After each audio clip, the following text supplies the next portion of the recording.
Me llamo Epifanio Morales. Tengo 74 años y te voy a contar algo que me partió el alma en pedazos. Imagínate que un día despiertas pensando que vas a revisar las cuentas de tus talleres y terminas escuchando a un doctor decirte que te quedan 6 meses de vida. 6 meses, hermano. Y lo peor no fue eso. Lo peor fue descubrir cómo reaccionó mi propia sangre. Pero déjame empezar por el principio, para que entiendas bien esta historia. Yo llegué a León siendo un chamaco de 12 años, con las manos vacías y los zapatos rotos. Mi papá había muerto en una mina de plata allá en Zacatecas, y mi mamá no tenía ni para el frijol. Me mandó con un tío que tenía un tallercito de hojalata aquí en León. «Aprende un oficio, mijo», me dijo mientras me daba la bendición. «Es lo único que nadie te puede quitar». 62 años después, tenía 12 talleres mecánicos repartidos por toda la ciudad. Desde el tallercito de Don Aurelio en la colonia San Juan de Dios, hasta la nave grande de la avenida López Mateos, donde cabían 40 carros al mismo tiempo. 200 empleados, todos como familia para mí. Cada uno sabía que don Epifanio no era de esos patrones que se la pasaban en la oficina contando billetes. Yo andaba entre los coches, con las manos grasosas, enseñando a los chavos nuevos cómo se cambia una transmisión o cómo se lee un motor que está pidiendo auxilio. Ricardo, mi hijo mayor, nunca entendió eso. Desde morro me decía que por qué no contrataba a un gerente, que por qué yo andaba como peón si ya tenía lana. «Papá, ya no es tu tiempo de andar debajo de los carros», me repetía. Pero él, ¿qué iba a saber? Él se fue a estudiar administración a Guadalajara y regresó hablando de optimización de recursos y delegación de responsabilidades. Puras palabras bonitas para decir que quería que yo me sentara a esperar la muerte. Los otros tampoco fueron muy diferentes. Miguel se metió en no sé qué negocios de bienes raíces en Tijuana. Dolores se casó con un contador de Aguascalientes y solo venía en Navidad, con los nietos bien peinaditos para sacarse la foto y luego ni me volteaban a ver. Concepción se fue a vivir a México y trabajaba en una empresa de seguros, siempre muy ocupada con sus juntas y sus celulares. Y Esperanza, la más chiquita, se quedó en León, pero apenas si la veía. Trabajaba de maestra en una primaria y vivía solita en un departamentito cerca del centro. 52 años tenía Ricardo cuando pasó lo que te voy a contar. Yo me había empezado a sentir raro desde hace unos meses. Un dolor aquí en las costillas que no se me quitaba ni con té de manzanilla. Mi comadre Petra me decía que fuera al doctor, pero tú sabes cómo somos los hombres de rancho. «¿Para qué, si es pura vejez?», le contestaba. Pero el dolor se fue poniendo más canijo, y un día que estaba supervisando el cambio de clutch de una combi, me doblé del dolor y no pude ni enderezarme.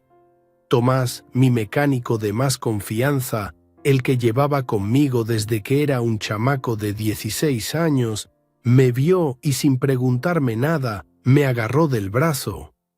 «Patrón, nos vamos al hospital ahorita mismo». Y no hubo manera de convencerlo de que no era para tanto. En el Seguro Social me tuvieron 3 días haciéndome estudios. Tomografías, análisis de sangre, no sé cuántas cosas más. Yo nomás pensaba en los talleres, en quién iba a revisar que los muchachos no se fueran temprano, en el pedido de refacciones que tenía que llegar el viernes. Pero Tomás se quedó conmigo, durmiendo en una sillita incómoda, trayéndome caldito de pollo que hacía su esposa y diciéndome que no me preocupara por nada. El doctor Ramírez era un hombre joven, de esos que estudian mucho pero no saben hablarle a la gente sencilla. Tenía lentes gruesos y una manera de explicar las cosas como si estuviera hablando con otros doctores. Cuando me dijo que tenía que llamar a mi familia para platicarles los resultados, yo le marqué a Ricardo porque él era el mayor y vivía aquí en León, trabajando en un banco. Su papá tiene cáncer de páncreas, le dijo el doctor a Ricardo, como quien dice, llueve.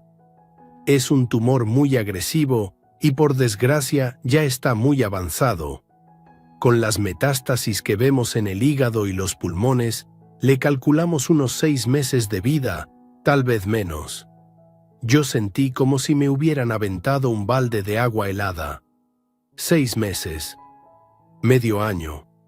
No iba a haber otra Navidad, no iba a ver crecer más a mis nietos, no iba a terminar de enseñarle a Pedrito, el nuevo aprendiz, cómo se alinea una dirección.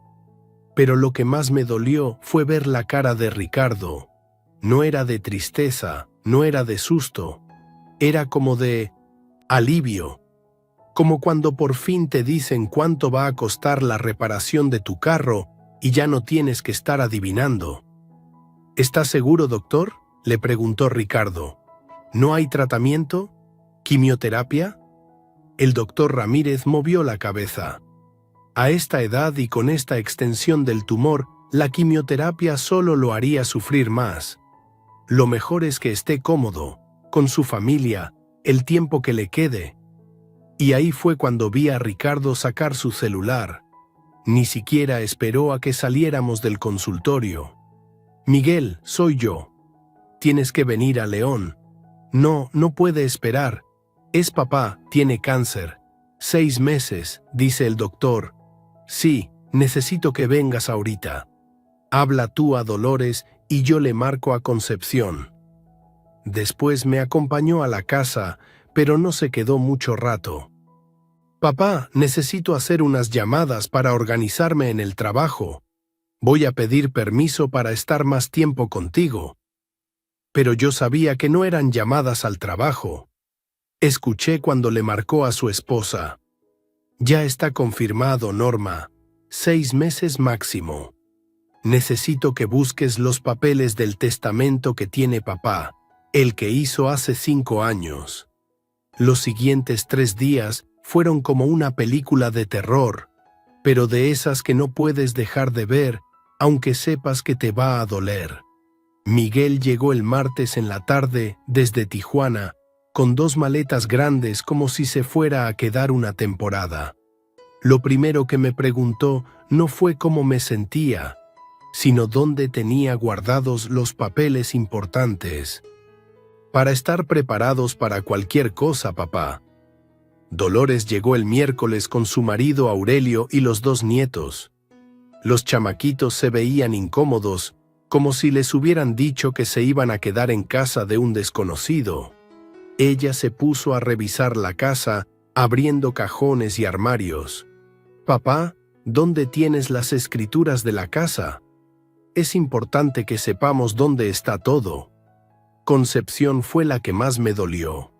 Llegó el jueves muy elegante, con un traje sastre negro, como si ya fuera mi funeral. Traía una libretita donde apuntaba todo lo que veía. Papá, tenemos que hablar de cosas prácticas. ¿Tienes cuenta en cuántos bancos? ¿Las maquinarias de los talleres están a tu nombre o de la empresa? Y Esperanza, mi bebé, llegó el viernes en la noche.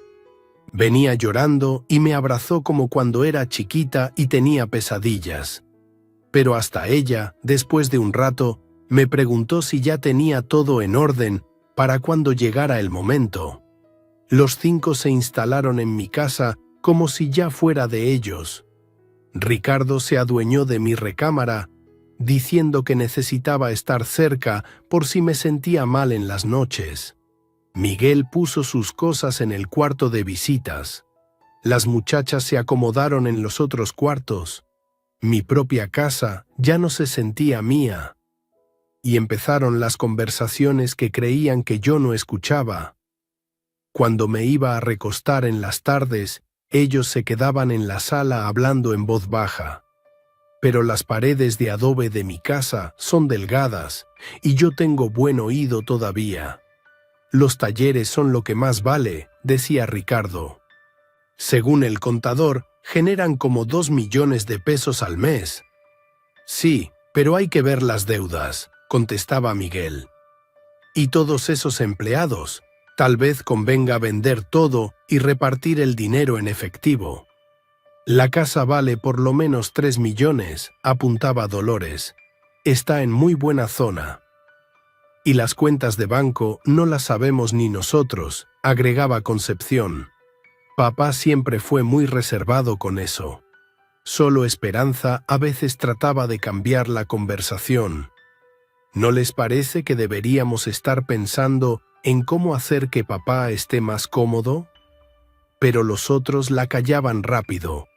Una noche los escuché discutir sobre el testamento que yo había hecho hace 5 años, donde repartía todo entre los 5 por partes iguales.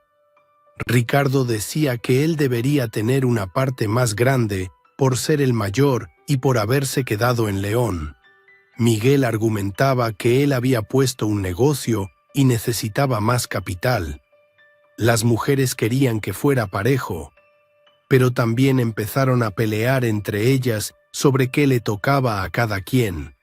Yo me quedé ahí, acostado en mi cama, escuchando a mis propios hijos pelear por mis huesos antes de que estuviera muerto. Era como si para ellos yo ya fuera un fantasma, una sombra que nada más estaba estorbando para que ellos pudieran agarrar lo que creían que les pertenecía. Durante el día se portaban diferentes. Me traían té, me preguntaban si necesitaba algo, me decían palabras bonitas. Pero yo ya había visto su verdadera cara. Ya sabía que cuando me veían, no veían a su papá enfermo. Veían pesos y centavos. Veían propiedades y cuentas de banco. Veían su herencia retrasándose 6 meses más de lo que quisieran. El domingo en la noche, cuando ya llevaban una semana en mi casa, los 5 se juntaron en la cocina después de cenar. Yo me fui a acostar temprano, pero dejé la puerta entreabierta. Lo que escuché esa noche me cambió para siempre, compadre. Me cambió tanto que decidí que si ellos me querían ver muerto, les iba a dar exactamente eso, pero no como ellos se lo imaginaban. Esa noche del domingo me quedé despierto hasta muy tarde, dándole vueltas a todo lo que había pasado durante la semana. Mis hijos llevaban 7 días en mi casa y yo ya me sentía como un extraño en mi propio hogar. El dolor en las costillas me punzaba cada vez que respiraba hondo, pero ya ni siquiera eso me molestaba tanto como la sensación de estar viendo a 5 desconocidos que habían tomado el lugar de mis hijos. Como a las 11 de la noche, escuché que se empezaron a mover por la casa. Primero Ricardo salió de mi recámara donde se había instalado, después Miguel del cuarto de visitas. Escuché los tacones de Dolores en el piso de mosaico y luego las voces de Concepción y Esperanza. Se estaban reuniendo en la cocina, donde siempre nos juntábamos antes cuando éramos familia de verdad. Yo me levanté despacito de la cama. El doctor me había dado unas pastillas para el dolor que me daban sueño, pero esa noche no me las había tomado. Algo me decía que necesitaba estar despierto, estar alerta.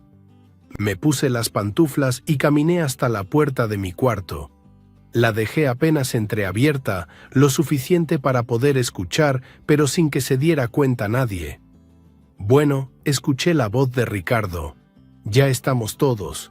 Creo que es hora de que hablemos en serio. Sí, contestó Miguel. Llevamos una semana dando vueltas al asunto, pero no podemos seguir así. Hay que organizarse. Dolores carraspeó un poquito, como hacía siempre que iba a decir algo importante. Miren, yo sé que suena feo hablar de esto, pero todos sabemos para qué estamos aquí. Papá se está muriendo, y alguien tiene que tomar las decisiones. Exacto, dijo Concepción, con esa voz de oficinista que usaba cuando hablaba de negocios. No podemos esperar a que pase lo inevitable. Hay empleados en los talleres, hay rentas que pagar, hay un negocio que mantener funcionando. Esperanza habló más quedito que los otros, pero papá todavía está vivo. ¿No deberíamos incluirlo en estas conversaciones? ¿Para qué?, respondió Ricardo con una frialdad que me heló la sangre. Papá ya no está en condiciones de manejar un negocio. Los medicamentos lo tienen medio oído y además, ¿para qué hacerlo sufrir con estos temas? Es mejor que nosotros nos encarguemos de todo. Miguel se aclaró la garganta. Yo he estado viendo los números de los talleres. Con mis contactos en Tijuana, podríamos expandir el negocio hacia el norte, pero necesito tener control total de la operación. Un momento, saltó Ricardo. Yo soy el mayor y siempre he estado más involucrado en los negocios de papá. Es lógico que yo me haga cargo de los talleres. Ah, ¿sí? Miguel alzó la voz un poquito. ¿Y cuándo has puesto un pie en un taller, Ricardo? Tú trabajas en un banco, no sabes ni cambiar una llanta. No necesito ensuciarme las manos como papá, contestó Ricardo con un desprecio que me dolió más que todos los dolores del cáncer juntos. Para eso están los empleados. Yo sé de administración, de finanzas. Eso es lo que necesita el negocio. Dolores intervino. Los talleres están muy bien, pero no se olviden de que hay más cosas. La casa vale una fortuna, está en la mejor zona de León. Y seguramente papá tiene ahorros que ni nosotros sabemos. Ese es el problema, dijo Concepción. Papá nunca nos ha dicho cuánto tiene exactamente. Yo creo que deberíamos convencerlo de que nos dé poder notarial, para poder revisar sus cuentas y sus papeles. ¿Poder notarial?, preguntó Esperanza. ¿No es eso como quitarle sus derechos? No seas tonta, Esperanza, la regañó Dolores. Es por su propio bien. ¿Qué tal que se le ocurre hacer algo raro con su dinero? Ya sabes cómo se pone sentimental con los empleados de los talleres. Yo me tuve que agarrar del marco de la puerta. Mis propios hijos hablando de quitarme mis derechos como si fuera un loco o un niño pequeño. Hablando de mi dinero como si ya fuera de ellos. Hablando de mí como si ya estuviera muerto y enterrado. Ricardo retomó la palabra. Miren, vamos a ser prácticos. Los talleres son la parte más productiva del patrimonio. Generan buenos ingresos, pero necesitan administración profesional. Yo propongo que me los quede yo, y les pago a ustedes su parte en efectivo. ¿Con qué dinero?, preguntó Miguel. Si los talleres van a ser tuyos, no tienes de dónde sacar el efectivo para pagarnos. Con la venta de la casa, respondió Ricardo como si fuera lo más obvio del mundo. La casa es demasiado grande para lo que necesita papá en sus últimos meses. Lo podemos meter en una clínica privada, bien cómodo, y vender la propiedad. Espérate, saltó Dolores. A mí me gusta esta casa. Mis hijos podrían venir aquí en las vacaciones. Yo creo que la casa debería ser mía. Tuya. Miguel se rió con sarcasmo. Tú vives en Aguascalientes. Vienes una vez al año. ¿Para qué quieres una casa en León? Para lo mismo que tú quieres los talleres viviendo en Tijuana, le contestó Dolores con veneno en la voz. Concepción trató de calmar las cosas. Mejor dividamos todo en 5 partes iguales. Los talleres los vendemos, la casa también, y repartimos el dinero. No, dijo Ricardo muy firme. Yo no voy a permitir que se vendan los talleres. Papá se mataría trabajando toda la vida para construir ese negocio. Papá se va a morir de todas maneras, dijo Miguel con una frialdad que me partió el corazón. En 6 meses ya no va a poder opinar nada. Hubo un silencio que se sintió eterno. Yo estaba ahí parado, con las piernas temblándome, escuchando a mis hijos hablar de mi muerte como si fuera algo que ya hubiera pasado, como si yo ya fuera un cadáver que nada más estaba ocupando espacio. Esperanza rompió el silencio. ¿No les da pena hablar así? Es nuestro papá. Claro que nos da pena, dijo Dolores, pero su voz no sonaba apenada para nada. Pero también tenemos que ser realistas. Papá ya no va a mejorar, y nosotros tenemos nuestras familias, nuestros gastos, nuestros planes. Exacto, agregó Concepción. Yo tengo 2 hijos en la universidad privada. Los colegiaturas no se van a pagar solas. Y yo tengo el negocio en Tijuana que necesita capital, dijo Miguel. Y yo tengo que pensar en la educación de mis nietos, añadió Dolores. Ricardo se quedó callado un momento, y luego habló con una voz que sonaba muy cansada. ¿Saben qué? Tengo que confesar algo. Yo ya estoy harto de venir aquí todos los días, de fingir que todo está bien, de cuidar a papá como si fuera un bebé. Me da tristeza verlo así, pero también quiero que esto termine de una vez. Todos estamos cansados, Ricardo, dijo Miguel. Es muy duro ver sufrir a papá. No, Ricardo los interrumpió. No me entienden. No estoy cansado de verlo sufrir. Estoy cansado de esperar. El silencio que siguió fue todavía más pesado que el anterior. Yo sentí como si el piso se estuviera abriendo debajo de mis pies. Dolores fue la primera en hablar. Ricardo. ¿Qué? Contestó él con agresividad. ¿Van a decirme que ustedes no piensan lo mismo? ¿Que no están hartos de tener que venir aquí y hacer teatro? Llevamos una semana aquí fingiendo que nos importa, cuando lo que todos queremos es que esto acabe para poder seguir con nuestras vidas. Está bien, dijo Concepción después de un momento. Está bien, todos lo pensamos, pero no se dice.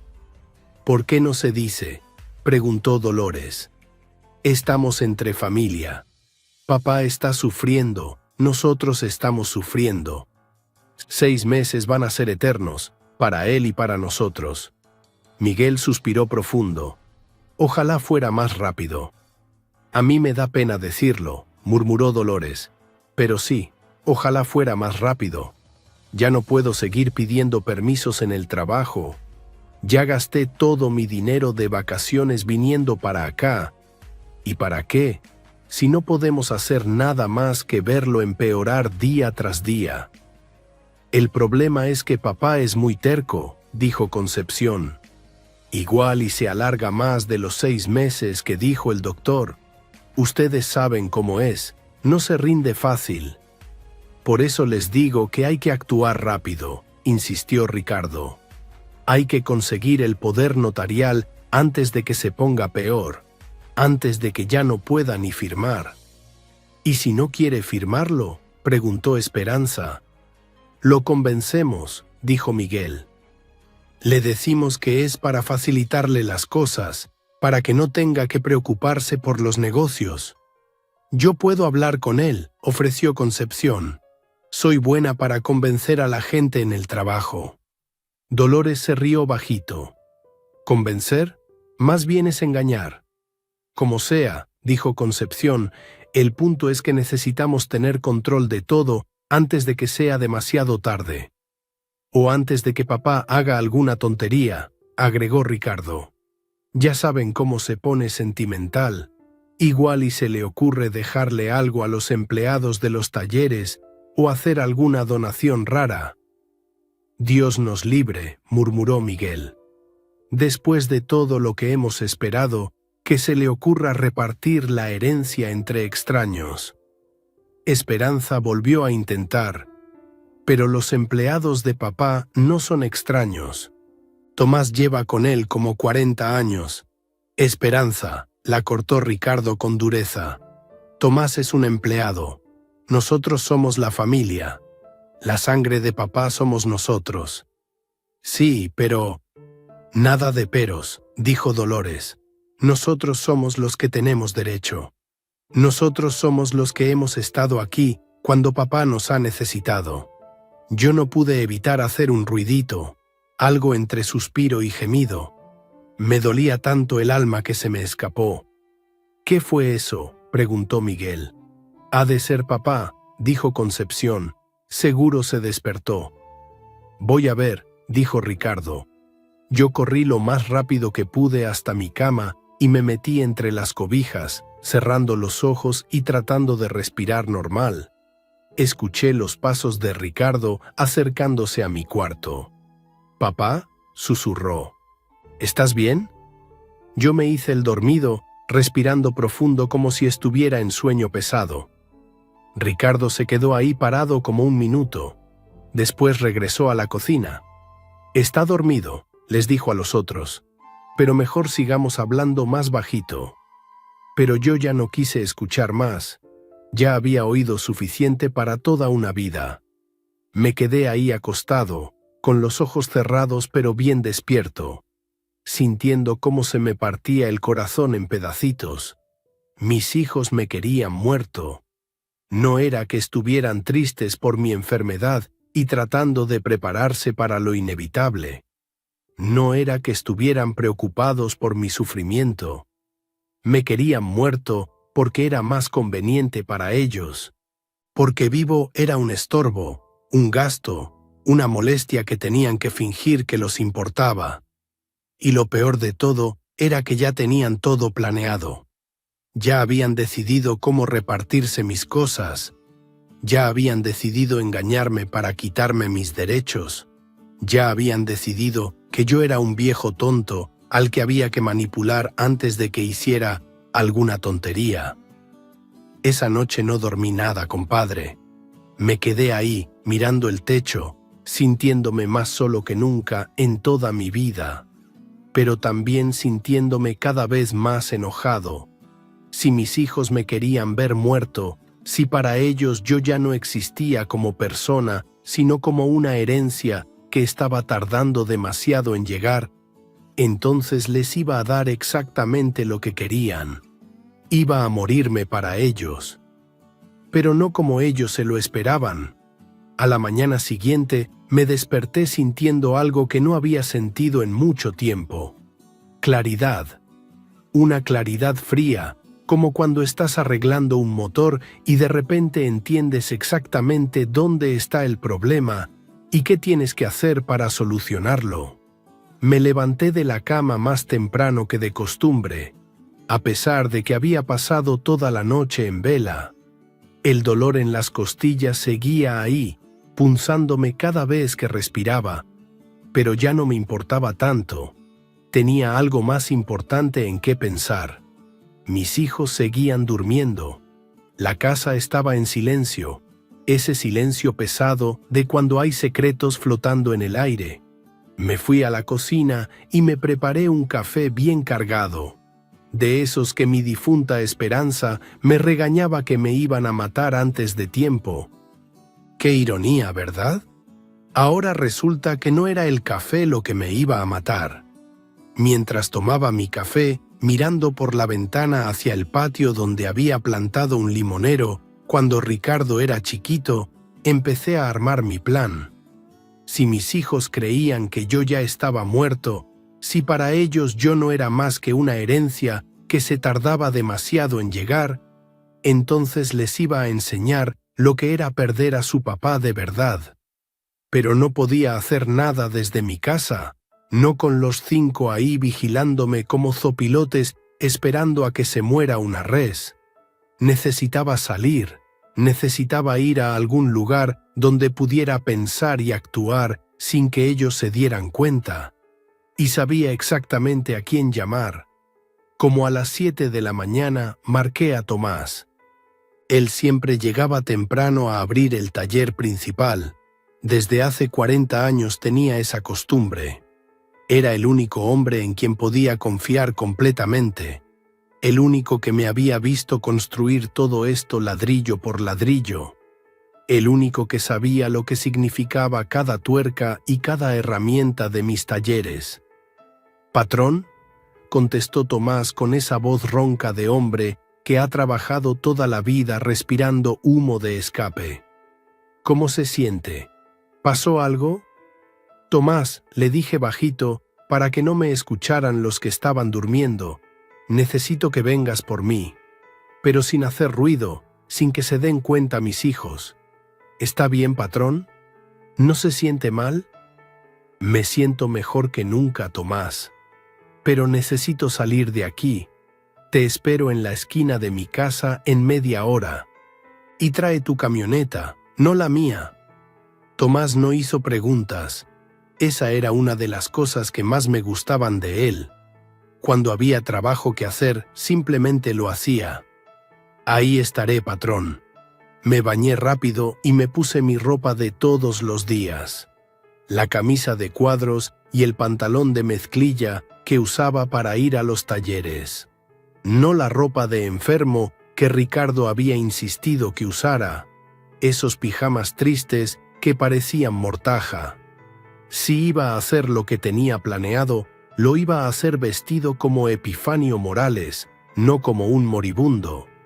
Salí de la casa sin hacer ruido. Mis hijos seguían roncando, seguramente cansados de tanto planear mi funeral la noche anterior. Caminé hasta la esquina, donde ya me estaba esperando Tomás en su camioneta Ford del 95, la misma que habíamos reparado juntos como 20 veces. «Buenos días, patrón», me dijo mientras me ayudaba a subir. «¿A dónde vamos?» «Al hospital», le respondí. «Pero primero páranos en una farmacia. Necesito comprar algo». Tomás me miró preocupado por el espejo retrovisor. «¿Se siente mal? ¿Quiere que llame a sus hijos?» «No, Tomás. Mis hijos son precisamente el problema». Y mientras íbamos hacia el centro de León, le conté todo.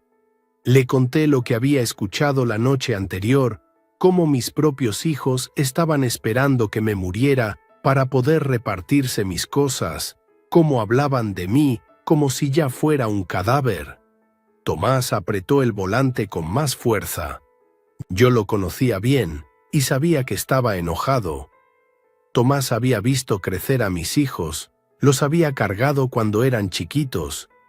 Les había enseñado a cambiar llantas cuando eran adolescentes.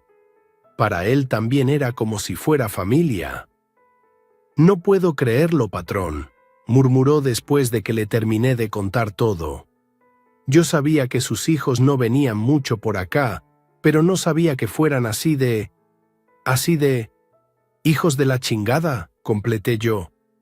«Porque eso es lo que son, Tomás, pero no te preocupes. Ya se me ocurrió qué hacer. En la farmacia compré un frasco de pastillas para dormir, de esas que venden sin receta. Tomás me preguntó para qué las quería, pero yo nada más le guiñé el ojo. Ya vas a ver. Después nos fuimos al hospital, no al Seguro Social, donde me habían dado la noticia del cáncer, sino al Hospital Ángeles, el privado donde atendían a la gente con dinero. Le dije a Tomás que me esperara en el estacionamiento, que iba a durar como 1 hora. Adentro pedí hablar con el doctor Ramírez, el mismo que me había dado la mala noticia. La recepcionista me dijo que no tenía cita, pero cuando le expliqué que era urgente, que tenía que hablar con él sobre mi tratamiento, me pasó inmediatamente. El doctor Ramírez se veía sorprendido de verme ahí. «Don Epifanio, ¿cómo se encuentra? No esperaba verlo hasta la próxima semana». «Doctor», le dije, «necesito pedirle un favor muy grande. Necesito que usted me interne otra vez por unos días». «¿Se siente mal? ¿Tiene dolor?» «No, doctor». «Bueno, sí tengo dolor, pero no es por eso. Es por algo personal, algo familiar. Necesito un lugar donde pueda estar tranquilo, donde pueda recibir visitas sin que mis hijos me molesten». El doctor Ramírez se rascó la barbilla. Era un hombre joven pero inteligente, y creo que entendió que había algo raro en mi petición. «Puedo internarlo para observación», me dijo después de pensarlo un momento. Oficialmente sería para ajustar su medicación para el dolor y hacer unos estudios de seguimiento. Perfecto, doctor. Puedo hacer unas llamadas desde el hospital, recibir visitas de personas que no sean mi familia. Claro, don Epifanio, es su derecho. Me internó en un cuarto privado, bonito, con vista a un jardincito y con teléfono propio. Le dije que por favor no le avisara a mis hijos hasta el día siguiente, que necesitaba un día para descansar sin que me molestaran. El doctor aceptó. Creo que pensó que estaba teniendo problemas con la depresión o algo así. En cuanto me instalé en el cuarto, le marqué a Tomás. ¿Ya está listo, patrón? Listo, Tomás. Ahora necesito que hagas otra cosa por mí. ¿Te acuerdas del licenciado Vargas? El abogado que me ayudó cuando tuvimos problemas con los permisos del taller de la López Mateos. Sí, patrón. Don Rubén Vargas. Exacto.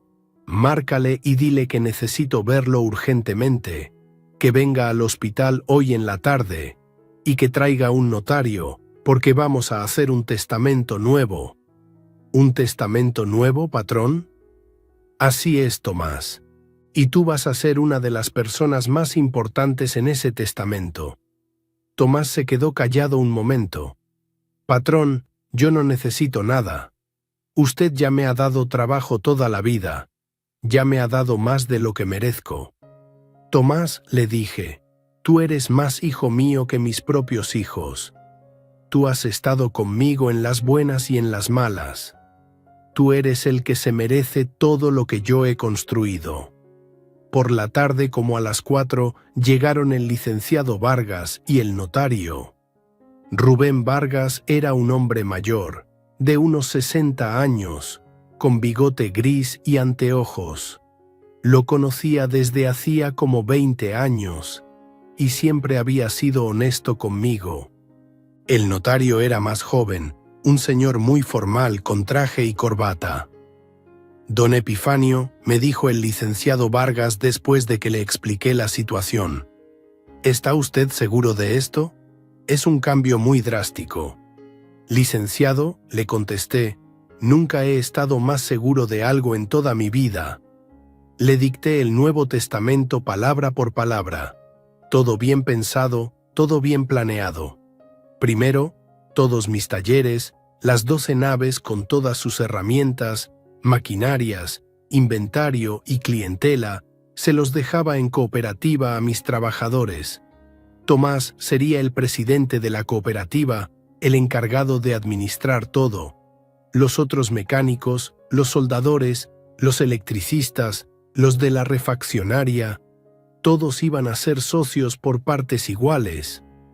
La única condición era que tenían que haber trabajado conmigo por lo menos 5 años para tener derecho. Son 200 empleados, patrón, me había dicho Tomás cuando se lo expliqué. ¿Estás seguro? Completamente seguro, Tomás. Ustedes son los que se merecen los talleres. Ustedes son los que los han hecho crecer con su trabajo, con su sudor, con su dedicación. Segundo, mi casa. Esa casa donde había vivido 50 años, donde había criado a mis hijos, donde mi esposa había muerto, se la dejaba a una fundación de educación técnica para jóvenes pobres.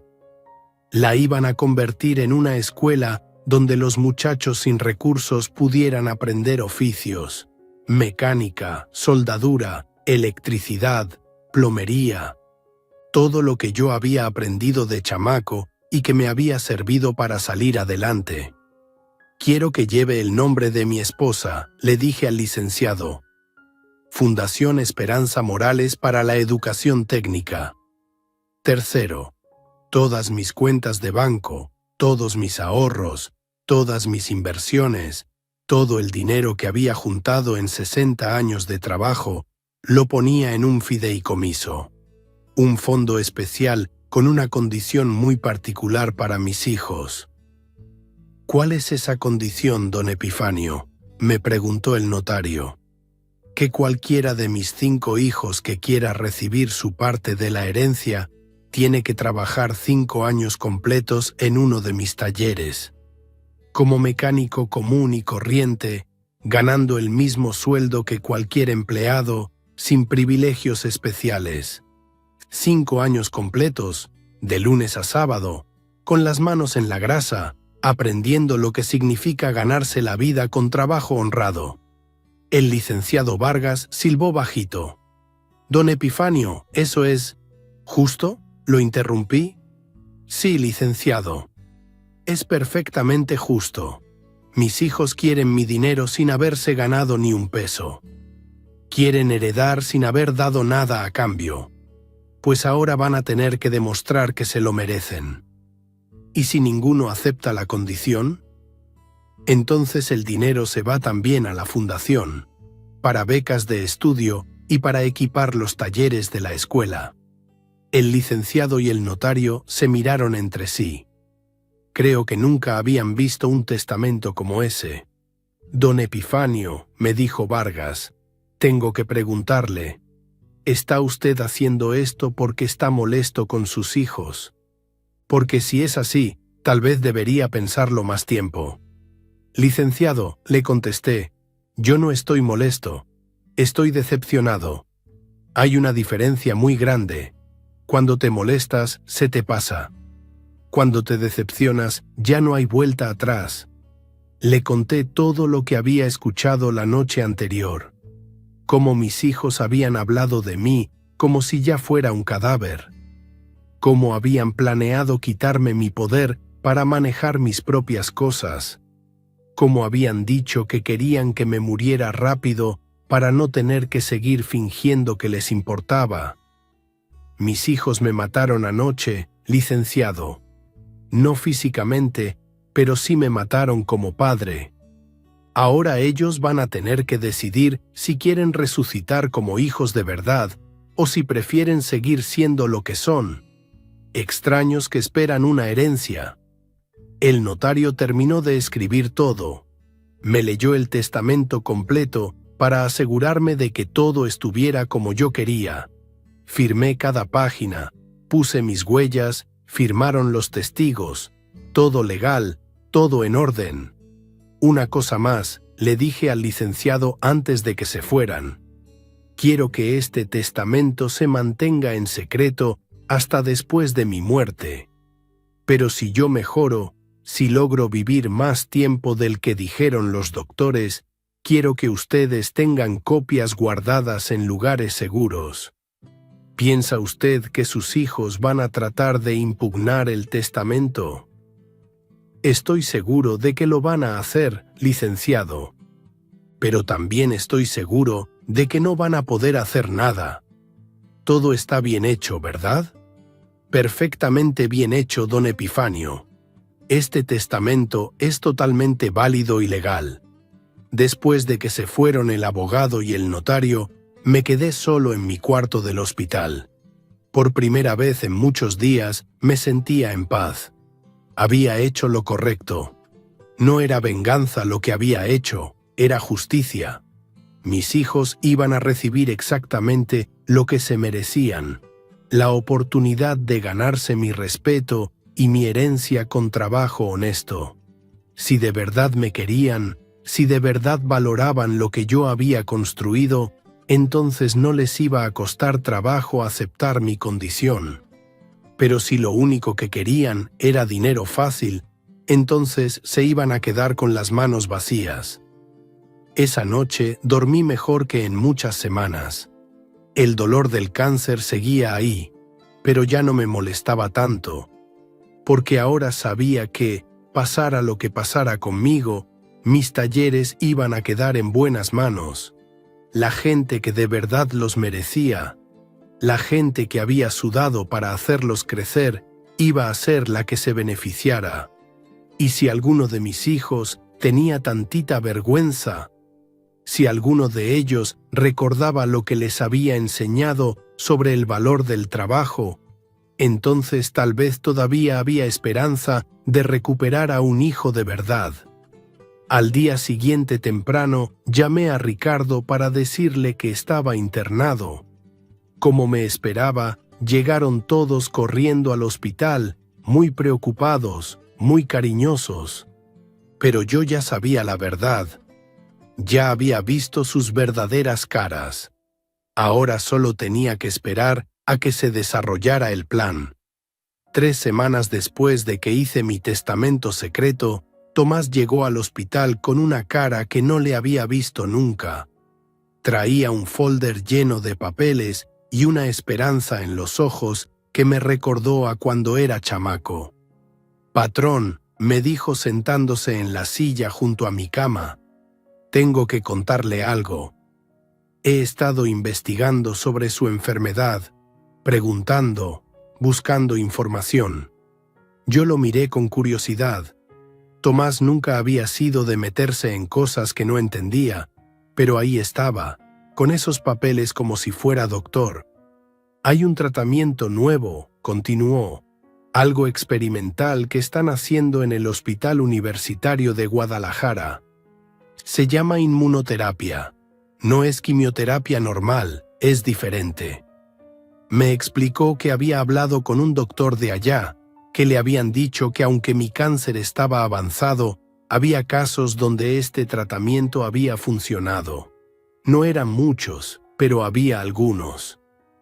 «¿Y por qué no me dijiste antes, Tomás?» «Porque no quería darle falsas esperanzas, patrón. ¿Y por qué?» «Porque sus hijos dijeron que ya no querían que lo molestaran con más tratamientos». Ahí estaba otra vez la realidad golpeándome en la cara. Mis hijos habían decidido que yo ya no necesitaba tratamiento. Habían decidido que era mejor dejarme morir en paz, o más bien, dejarme morir rápido. «Pero yo ya hablé con el doctor de Guadalajara», siguió Tomás. «Le expliqué su caso, le mandé todos sus estudios por correo electrónico.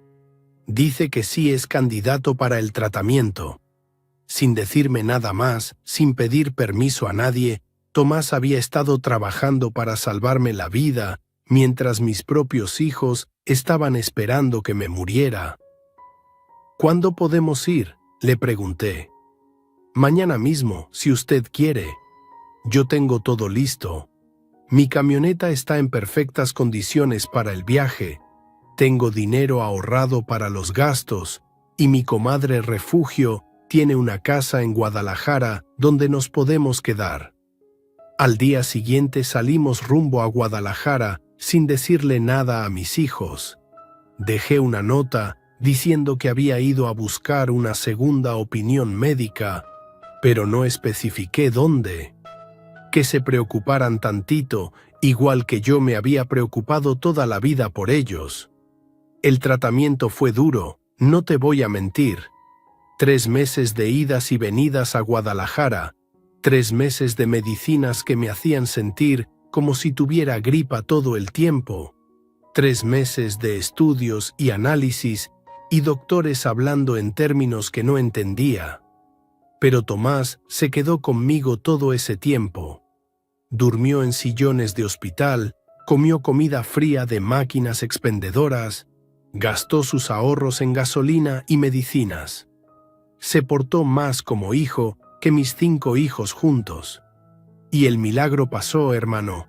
No sé si fue Dios, si fue la ciencia, o si fue la pura voluntad de seguir vivo para ver qué iba a pasar con mis verdaderos hijos contra mis falsos hijos.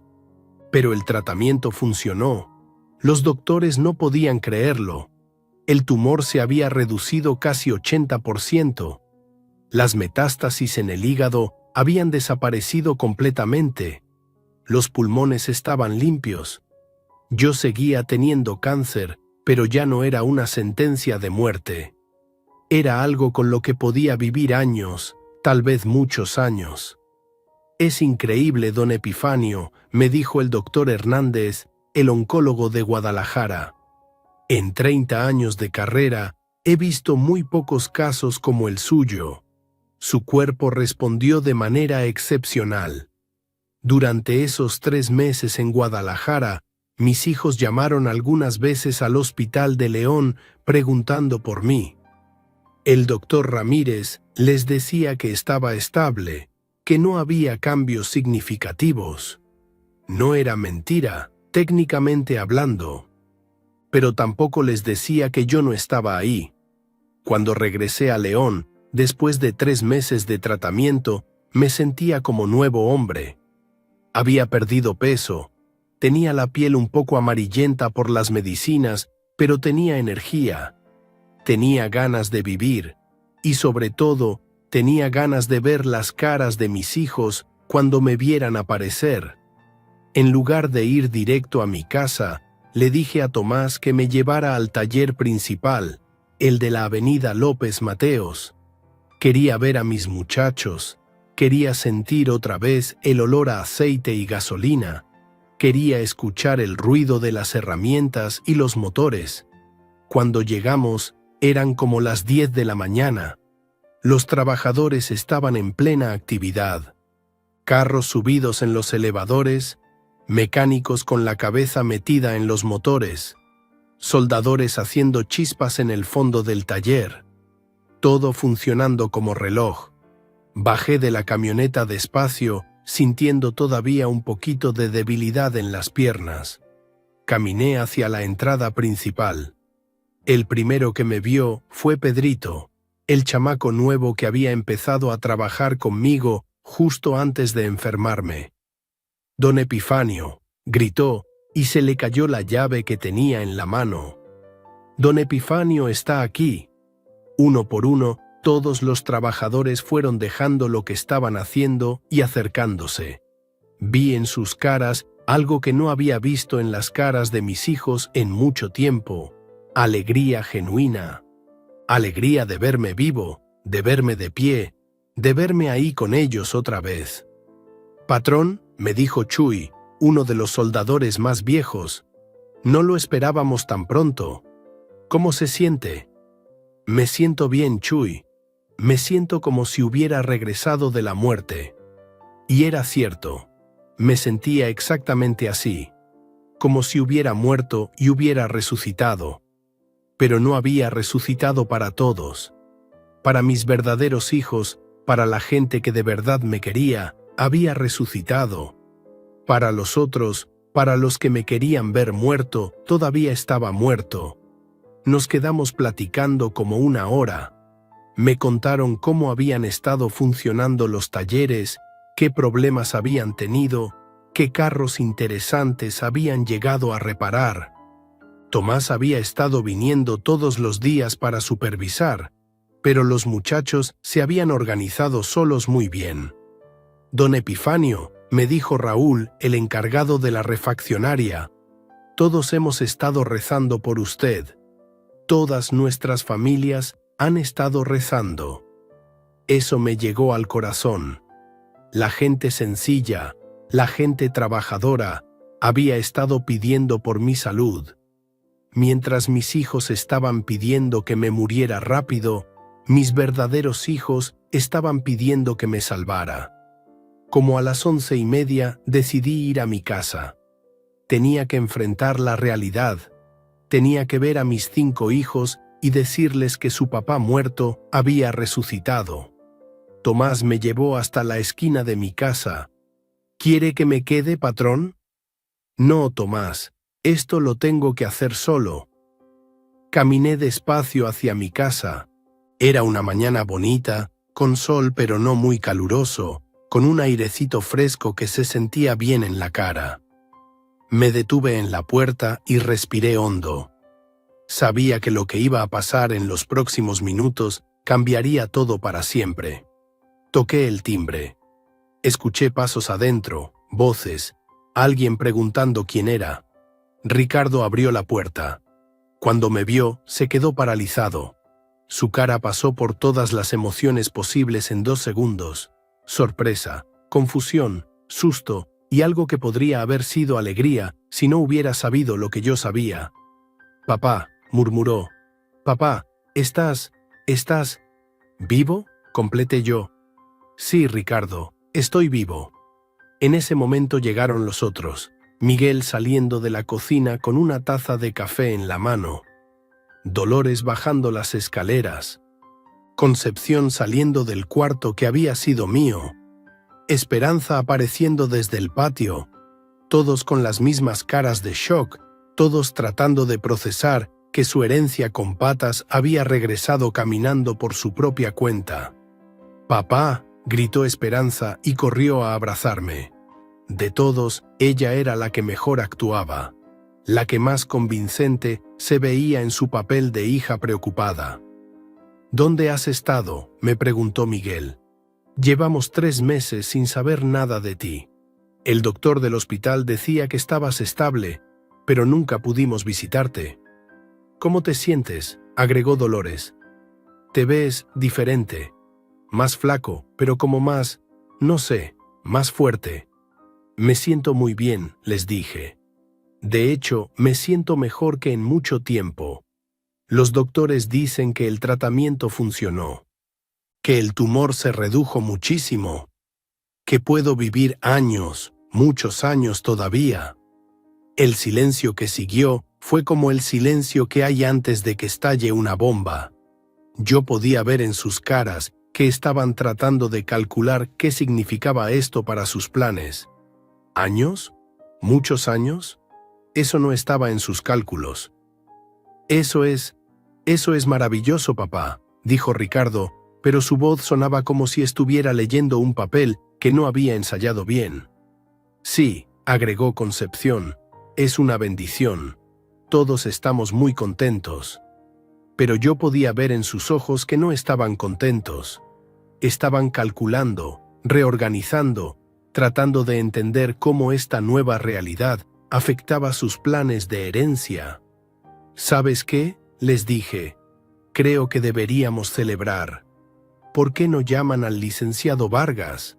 Tengo algunas cosas importantes que discutir con ustedes, ahora que voy a vivir más tiempo». «¿El abogado?», preguntó Miguel.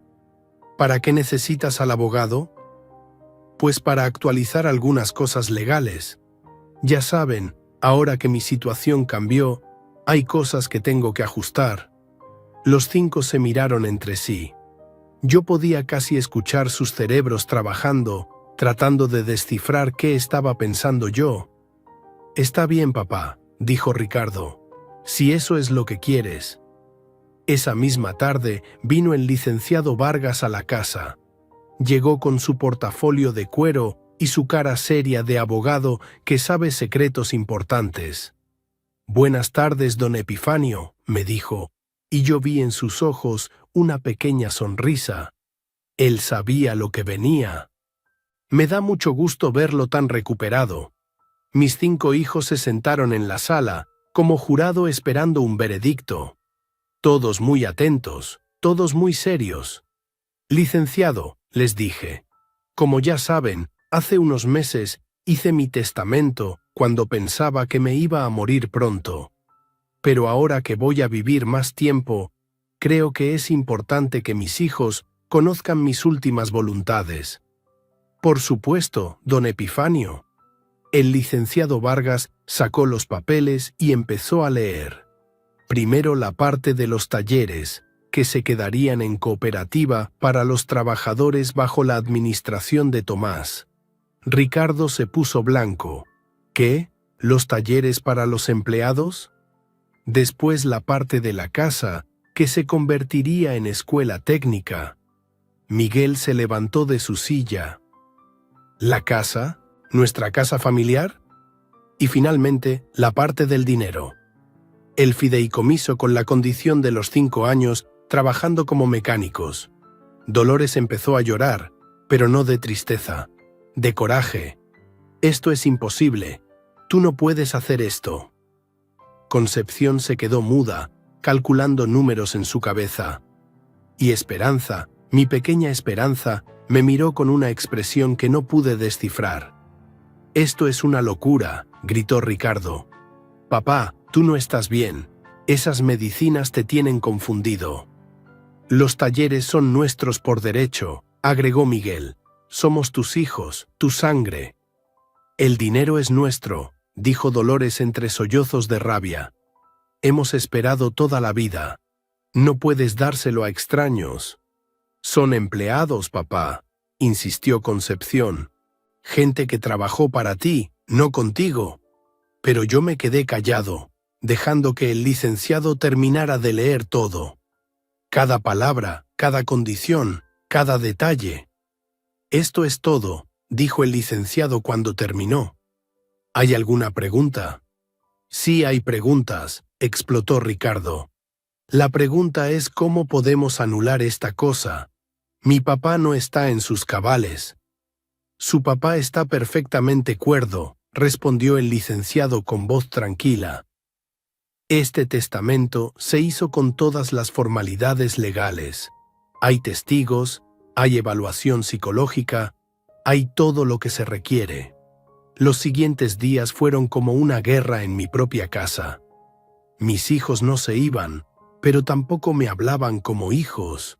Me hablaban como enemigos, como si yo les hubiera robado algo que era suyo. Contrataron su propio abogado. Pidieron evaluaciones médicas para demostrar que yo no estaba en condiciones de tomar decisiones. Hicieron todo lo que pudieron para demostrar que el testamento no era válido, pero el testamento estaba perfectamente bien hecho, y yo estaba perfectamente cuerdo. Las evaluaciones médicas lo confirmaron. Los exámenes psicológicos también. Su propio abogado les dijo que no tenían caso. Aún así, todos decidieron demandar. Los 5 juntos, unidos por primera vez en sus vidas, pero unidos por el odio hacia mí. Querían que un juez declarara nulo mi testamento. Querían que me declararan incapaz de manejar mis bienes. Está bien, les dije el día que me notificaron de la demanda. Nos vemos en los tribunales. Era extraño, pero me sentía en paz, porque ahora sabía la verdad completa. Ahora sabía que mis hijos me odiaban más vivo que muerto, porque vivo significaba que sus planes se habían arruinado.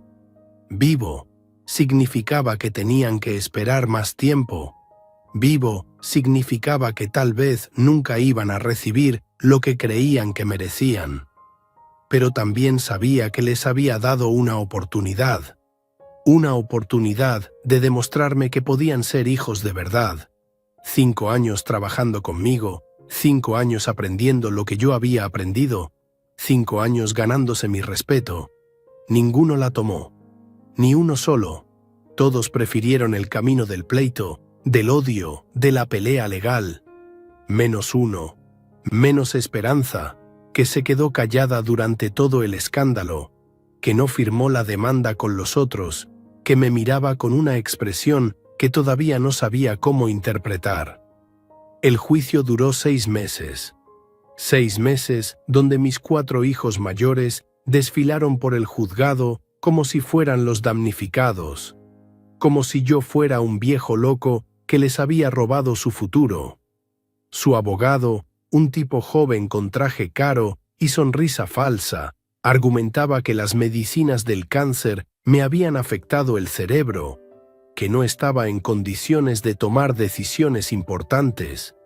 Pero la verdad tiene una manera de salir a la luz, hermano.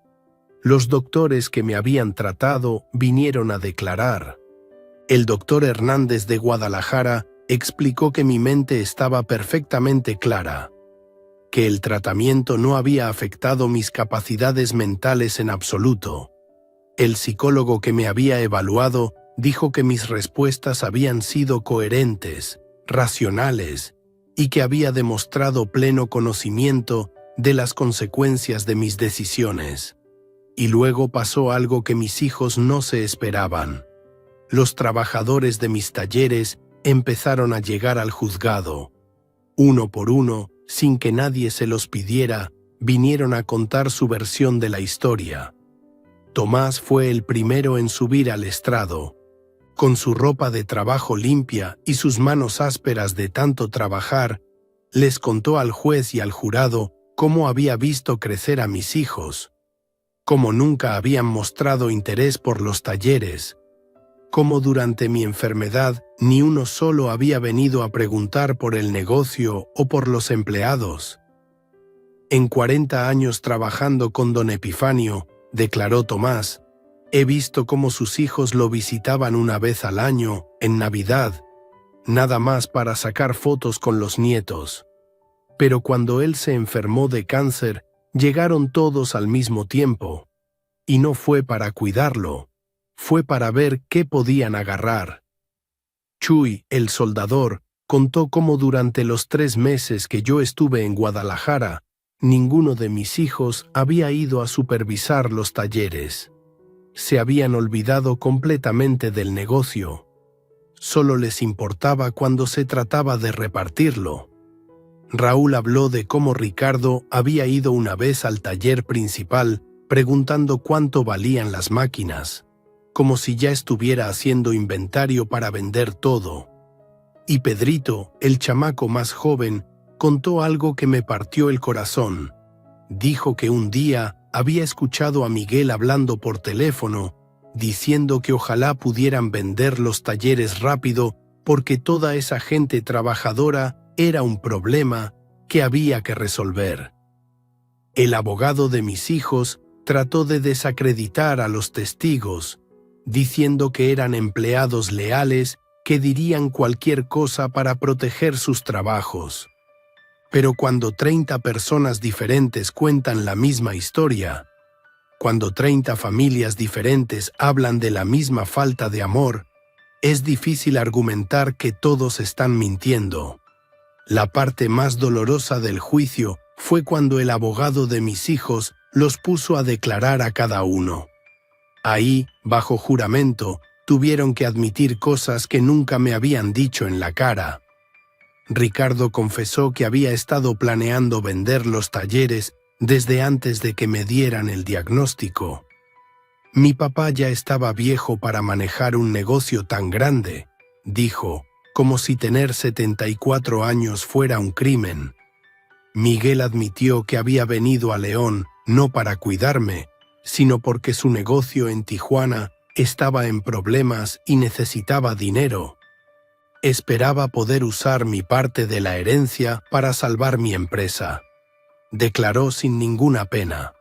Dolores lloró en el estrado, pero no de tristeza. Lloró de coraje porque el dinero que ella ya había gastado mentalmente en sus planes ahora no iba a llegar. Ya tenía todo planeado, sollozó. La casa nueva, la escuela privada para mis hijos, el coche nuevo para mi esposo. Concepción fue la más fría de todos. Explicó con números y cálculos exactos cuánto dinero había esperado recibir y cómo había planeado invertirlo. Habló de mí como si fuera una cuenta de banco que había tardado demasiado en madurar. El juez era un hombre mayor, don Arturo Sandoval, de esos que han visto mucho de la vida y ya no se sorprenden fácil. Pero yo vi en su cara que lo que estaba escuchando lo estaba impactando. Cuando llegó el momento de dar el veredicto, el juez se tomó su tiempo. Nos miró a todos, a mí y a mis 4 hijos que habían demandado, y habló con una voz que sonaba cansada pero firme.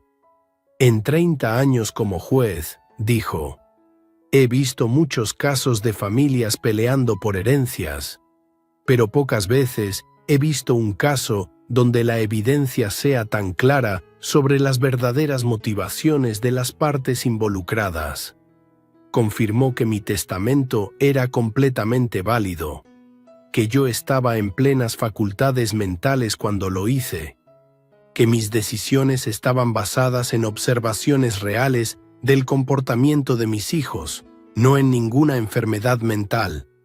Don Epifanio Morales, continuó el juez, ha demostrado una sabiduría que muchos padres quisieran tener.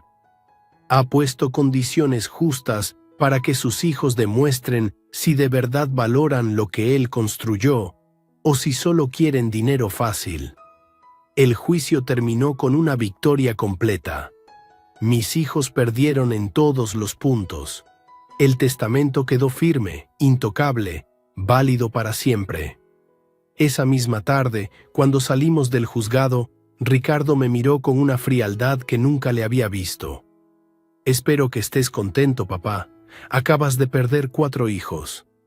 No, le contesté, Ustedes me perdieron a mí hace mucho tiempo. Yo apenas me acabo de dar cuenta. Miguel no me dirigió ni la palabra. Se subió a su coche y se fue directo a la carretera hacia Tijuana. Supe después que vendió su casa en León y nunca más regresó. Dolores me abrazó, pero era un abrazo frío, de despedida definitiva. «Te vas a arrepentir, papá», me murmuró al oído.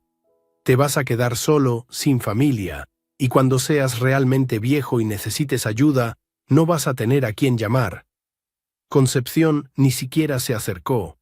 Desde lejos me gritó: «Que seas muy feliz con tus empleados, porque ellos van a ser tu única familia».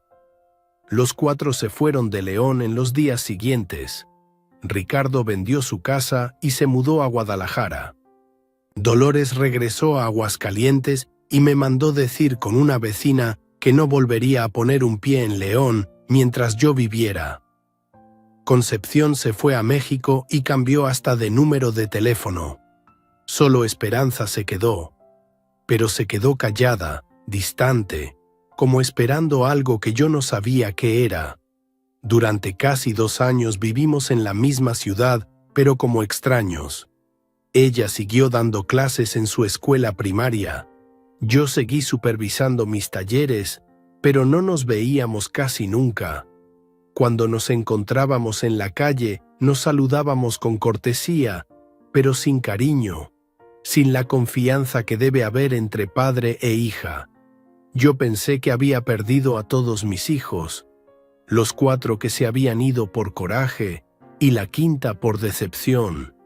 Me dolía, no te voy a mentir, pero también sabía que había hecho lo correcto. Hasta que un martes de marzo, como a las 7 de la mañana, llegué al taller principal y vi algo que no me esperaba. Una mujer en overol azul, con el pelo recogido en una cola de caballo, con guantes de trabajo en las manos, parada junto a la entrada. Era Esperanza, pero no la Esperanza maestra de escuela que yo conocía. Era una Esperanza que nunca había visto, vestida para trabajar, con cara de determinación, con los ojos brillantes como cuando era niña y quería aprender algo nuevo. «Buenos días, papá», me dijo cuando me acerqué. «Buenos días, mija. ¿Qué haces aquí tan temprano?» Esperanza respiró hondo, como si hubiera estado ensayando lo que me iba a decir. «Papá, he estado pensando mucho en estos 2 años. En lo que pasó en el juicio, en lo que dijeron mis hermanos, en las condiciones que pusiste en el testamento». Yo me quedé callado, esperando. Y me di cuenta de algo, continuó, de que toda mi vida he sido la hija obediente, la que no causaba problemas, la que se quedaba callada mientras los demás tomaban las decisiones importantes. Pero nunca fui la hija que de verdad conocía a su papá. Se quitó los guantes y me miró directo a los ojos. «Quiero aprender, papá. Quiero que me enseñes lo que sabes. Quiero trabajar aquí contigo, no por el dinero, no por la herencia. Quiero trabajar porque quiero conocer al hombre que construyó todo esto con sus propias manos». Sentí como si algo se me desatascara en el pecho, algo que había estado apretado desde hace años. «¿Estás segura, mija? Esto no es fácil. Es trabajo duro, sucio, de muchas horas». «Estoy segura, papá. Renuncié a la escuela ayer. Quiero empezar desde abajo, como cualquier aprendiz nuevo». Me acerqué a mi camioneta, esa Ford del 85 que había sido mi compañera durante tantos años, saqué las llaves del tablero y se las puse en las manos. «Entonces empezamos con lo básico, mija», le dije, y por primera vez en años sentí que sonreía de verdad. «Vamos a cambiarle el aceite a esta vieja. Es lo primero que tiene que aprender cualquier mecánico». Esperanza sonrió también, y en esa sonrisa vi a la niña que había sido y a la mujer en la que se había convertido. Vi a mi verdadera hija, la que había valido la pena esperar. «Sí, papá», me dijo, «enséñame todo». Vamos una vez más por acá, huevón. Una noche más por acá, muchachos, con ustedes. Qué bueno verlos por acá. Aplausos. No lo merecemos, no lo merecemos. Después de un día tan berraco, weón. Después de un día tan agitado. Aquí estamos. Invictus. Me gustó esto. ¿Cómo vamos, parceros? Buenas noches, háblamelo de Ledán. ¿Todo bien o qué? ¿Cómo estás, parcerito? Háblamelo, Pirlo. Pirlo 420 en la casa. ¿Cómo va, hermano? ¿Cómo va todo? ¿Cómo va todo, mi socio? ¿Qué es lo que es? ¿Cuál es la movida, parce? Papi, está lloviendo bien rico. Es la última. Yo creo que es la última lluvia de primavera, weón. No, bueno, lluvia de primavera. De hecho, principios de lluvia de primavera. Parcero, la verdad que hoy estoy muy bien, weón. A pesar de que casi no cuento la historia hoy, weón. Papi, cae me parto la cabeza. Literalmente. Papi, estaba moviendo unas cosas, me caí el camión, weón, me di como una vuelta para atrás, papi. Y había una piedrota, marica.